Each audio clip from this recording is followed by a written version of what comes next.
Welcome back. Now, delivering its press briefing yesterday after the party's land reform workshop held over the past weekend, the ANC acknowledged some of the reasons that have stagnated the land reform process. Quoting the findings of the high-level panel that was led by former President Kgalema Mothlanthe, the party mentioned misguided policies, insufficient budget, corruption, inefficient government systems, among the many reasons that have led to the failure in implementing land reform.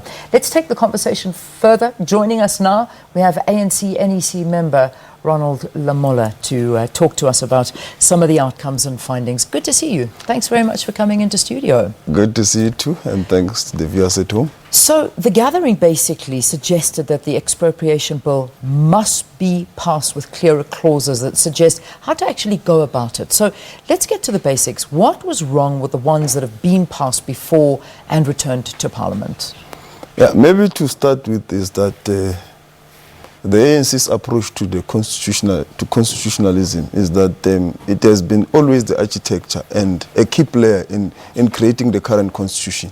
So the ANC views the constitution as a mandate for transformation, and the constitution have got clauses that enables empowerment. And in this regard, we're supposed to pass a law of general application, which is the expropriation bill, the redistribution bill, and so forth and so forth. Yeah. So in this regard, we had started the process of the expropriation bill in 2008. It was returned back. The issues, you will remember, they were raising issues of constitutionality and so forth. And even now, there are those kind of issues that are being raised.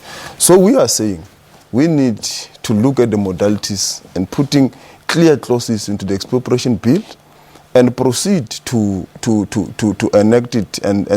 And if there is any doubt about its constitutionality, the president can look at the option of taking the expropriation bill with those clauses that state clearly that we can expropriate without compensation and the circumstances under which we can expropriate, and take it to the court for testing. Yeah. I mean, yes. Some people say there's nothing wrong with Constitution 25, and as you're saying, it does allow for this. Yes. So what's the problem? Where is the sticking point? Why does it need to be tested? The sticking point which is there is that there are those that are arguing that remember, there's a process of a constitutional review process, which is currently undergoing. And our recommendation, which is going to the NEC from the workshop, is that we must adopt a multi-pronged approach to this process. There is that constitutional review process, which we are going to participate. But because we are a governing party, we cannot suspend our responsibility. Therefore, we need to proceed now to implement the Section 25 as it is.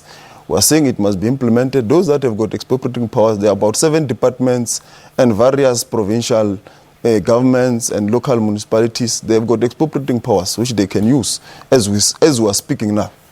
So the issue is that what has always been raised is that it has not been really put into practice. And that is the reason there is no jurisprudence enough that clarifies the issue. So that is the reason why we are saying, let's put it into practice. Let those that have got the powers to expropriate in government, let them expropriate. And for example, there are already matters of labor tenants, which in terms of some of the Act Easter and some of the laws, you can use them to expropriate without compensation. There's also about 20,000 labor tenants which were also saying government must attend to resolve their title deeds issues. It's a matter at the Supreme Court of Appeal. So we are saying within this current framework, government has got a space to maneuver. And that is a space that government must use now. And that will enable us to get greater clarity in terms of practice and action. Okay. Some of the recommendations also, and we must emphasize these are recommendations that came out of the Land Summit. The ANC NEC meeting happening this weekend, and this is going to be, I imagine, top of the agenda. Yes. The other recommendation is to say pass the expropriation bill immediately and also pass the land redistribution bill. Yes. Talk to me about those two bills. What do they entail? What has been the problem? Why haven't they been passed? What's been the to and fro? And I know that was particularly during President Jacob Zuma going back to Parliament, back to him, back to Parliament. What is going on there?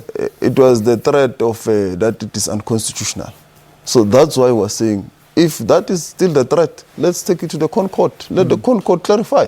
Let's put the clause that says we can expropriate without compensation, and let the Court clarify us. With regard to the redistribution bill or act, it has not been put forward. And I think that is one of our shortcomings, that we should have put this forward, because if you read historical materials of the ANC, its emphasis is on land redistribution. Because restitution, which we currently have, is a difficult process. You expect the claimants to prove. It's not easy for them to prove because they don't have some of the historical materials and the archives. So we are saying the historical material, the state must be able to avail it and create a map where the claimants, where you don't, that it can be a proactive process. But the shift from the workshop is that the restitution bill was based on the Freedom Charter, which says that the land must be shared amongst those who work it, because these are people who were mostly dispossessed. But there are currently people who need the land, who are not dispossessed.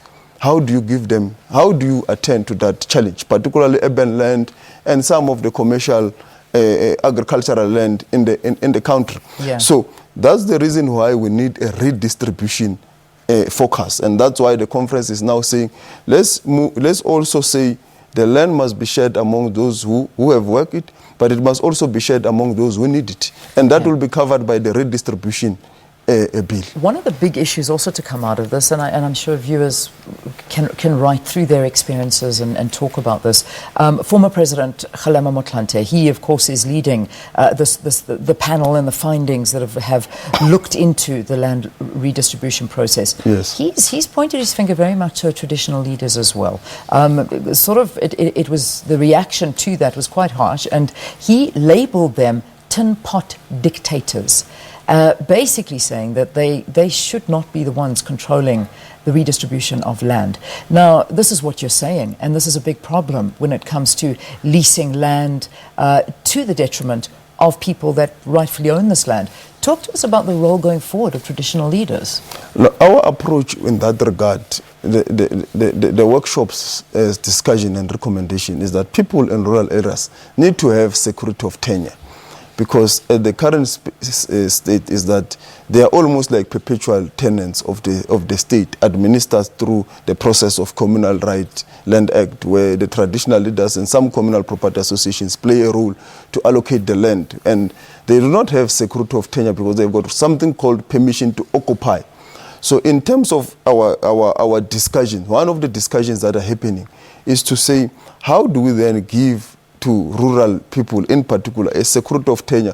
For example, how can they not register their own PTA, the permission to occupy, or convert it and enable them to have a title deed?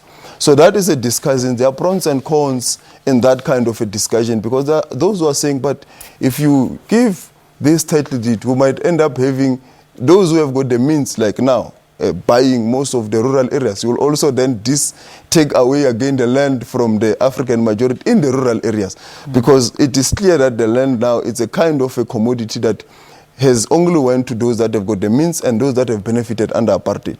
So those are the pros and cons that are being discussed. Yeah. Let's talk about the responsibility of the ANC through all of this. I mean, and one thing I think that came out quite clearly is that the ANC has sort of, after this land summit, taken somewhat of responsibility, saying that they have done wrong, that this process has been too slow, and that they have been implementing land redistribution wrong all along. Has this been voiced? Is this out there, that the ANC is now saying we have erred in the way we've done this? Yeah, from the workshops, discussions and recommendations, which are still going to the NEC, there is some acknowledgement that the process has been slow, but also that there has been trial and error from our side. And we are saying, at least when we came into government, we did not have the real technical and so forth. But now we have learned from these past 24 years.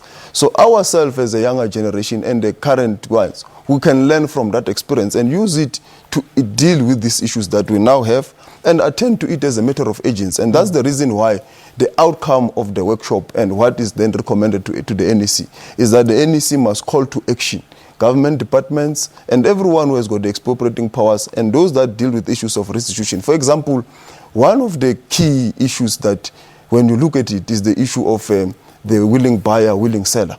You can't find it in the Constitution. but it has found itself now in our legal jurisprudence in terms of how you calculate the property value or the land. So the Constitution is very clear. When you look at it, it put 5 factors: the history of acquisition of the property, the current use, the extent of state investment. When you look at all those factors, it is not, market value is not the only thing that we should have used to interpret what or to calculate compensation. And that has ballooned the property prices and also the land prices, and which led to the restitution program benefiting those who benefited under apartheid. Because if you look at the 54 billion that we have paid for restitution, most of it, almost majority or most of it, went to those to the commercial farmers that we bought the land from. Yeah, so they are again benefiting from this. So these are the issues that we are beginning to say, let's look at it in a different way. Let's take a quick break. I'm going to pick up on that. So I'm going to challenge you a little bit on what you've just said. This will all happen after the break. You're more than welcome to join in the discussion at Morning Live SABC. But this conversation with Ronald Lamola continues after this. Stay tuned.